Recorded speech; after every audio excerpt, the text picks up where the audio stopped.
So yesterday, video surfaced online of Mr. Peter Obi, the presidential candidate of the Labour Party 2023 presidential campaign, visiting a member of the Psquare group. A lot of media are now using defunct, but okay, even if you say defunct, it's still fine, right? The Psquare brothers, one of them, Rude Boy, I think that's Paul Okoye, I think. Of course, the visit also had their other brother and music director Jude Enges Okoye in attendance. I'm sure, of course, nobody can deny the fact that the meeting was as a result of the continuous social media battle that the twin brothers have been having in recent time. You would recall that Rude Boy, in an interview, made certain staggering expose, including the fact that his brother Peter had invited or had petitioned the EFCC to investigate him, and that was the height of it. Of course, not minding that they have been having serious battle. Of course, don't forget that the Psquare group had divided some years back, and people thought it was all drama and felt they were trying to come back and individually go and create blah blah. But people thought it was clout, right? And then some years ago, they returned back as brothers and started to do music.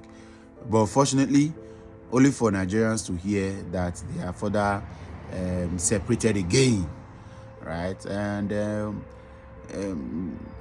Peter, in his own response, had an emotional letter that he shared on his social media handle a couple of weeks ago. I'm deliberately not going to read that letter because I'm tired of Nigerians taking side. Even if the Psquare music group doesn't work, these guys are twin brothers, and for any reason, we must stop the hate. We must stop trying to further divide them. Let's let them have their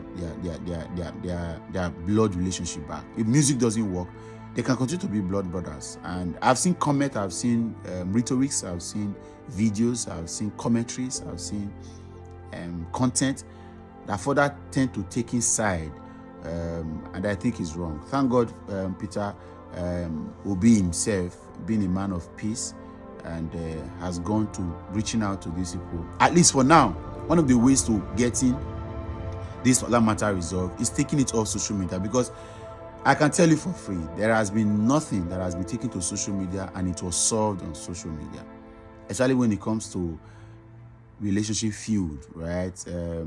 Brother and sisters, brother and brother, twin brothers, marriages, relationship. There is nothing. The social media will further divide. I think there are marriages that went on social media too early.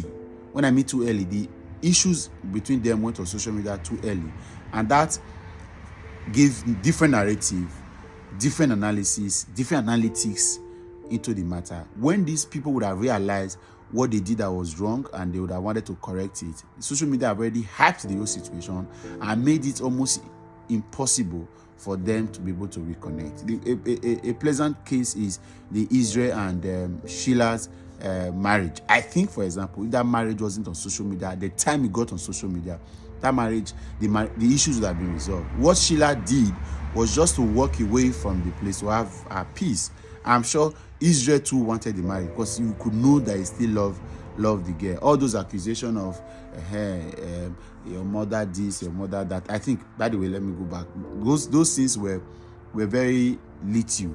If the people agreed that they were going to have the marriage intact, they would have been able to do. But social media further divided them, and conversations were not too much. You know, there are times where you go online or you go to somebody and you speak too much, too ill of a person, even when the person has realized that, okay, maybe I committed an error, maybe I did it, but you have spoken too much.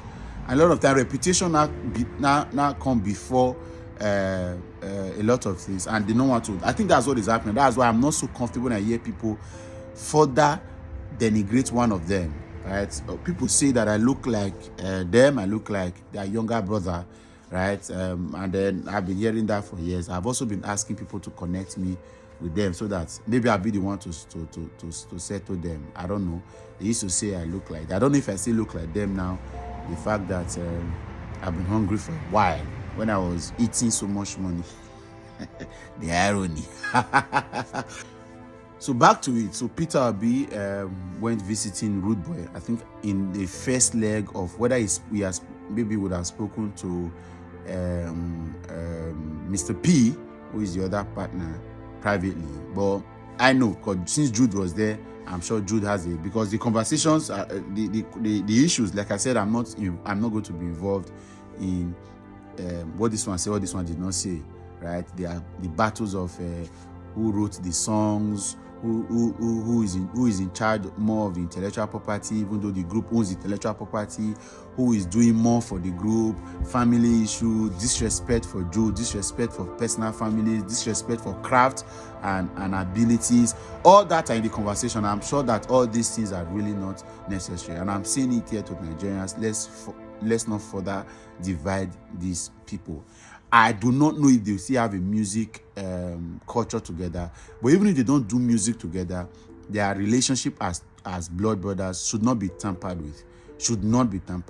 They are blood brothers, and then we should not allow social media confuse that. They are supposed to be twin, right? Their mother, wherever she is now, will not be happy that these guys now have a taunted relationship, and these things can be resolved. I see a lot of ego, a lot of repetitive argument, a lot of it just shows that there's no leadership in the family at the moment. With all due respect to them, somebody needs to stand up as a leader and tell this one shut up, tell this one shut up, and say, let this matter, whatever you are saying, let me hear you, and let it be the end of it, so that they could move on. They should be able to.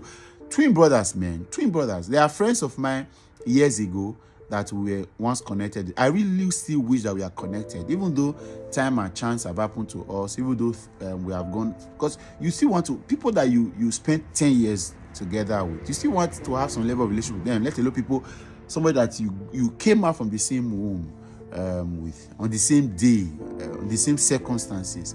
Please, Nigerians, let's do better. And I appreciate Mr. Peter Obi for taking this very nationalistic, people say it's tribalistic, oh, has he done it to settle that? It is where you are appreciated that you'll be needed, right? So for him, he probably knows that the Psquare brothers have enormous respect and love for him. He knows, of course, that he will not be denied access. He knows, of course, that they will listen to him. That's why he has gone ahead to intervene, and I'm proud that he did, right? Everything is not about politics. Let's calm down. Sometimes people are just naturally good. Not because some of us are bad. Everything that we do is transactional. We think that everybody is like that. I appreciate Mr. Peter Obi for reaching out to these guys and wanting to settle them and see. And I hope that they listen to him, because for a man like him who is over 60 and has seen life, has enjoyed wealth, has enjoyed relationship, I've also been betrayed, I've seen a lot of things, he should be listened to. And if the Psquare brothers listen to him, again, let's not force them into getting back to music. Let's not force them, but they should have that relationship. Even if they decide to still do their music separately, but there should be a very qualitative relationship between them. They should be able to familiarize, meet together. See, family should connect and all that. That is my mind. If music work, no problem, but family relationship should be intact at all times. All right, thank you again, Mr. Peter Obi. I'd like to know your comment and opinion on this matter. I'll catch you another time. Bye for now.